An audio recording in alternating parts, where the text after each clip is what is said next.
Ymweliad a Castell Cydweli.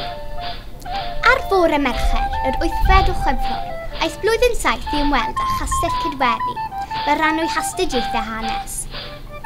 Yn ystod ei gwersi, bu'r plant yn hanes dyfodiad yn Ormaniaid. Ei tasg oedd darganfod cryfderau a gwendidau Castell Cydweli.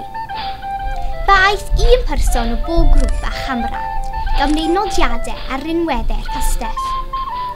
Roedd rhaid i'r grwpiau esgus bod yn filwyr Normanaidd a darganfod sut oedd y ffordd gorau i ymosod neu amddiffyn y castell. Cafwyd amser diddorol yn ysgrifennu nodiadau, yn chwarae rôl ac yn cymdeithasu.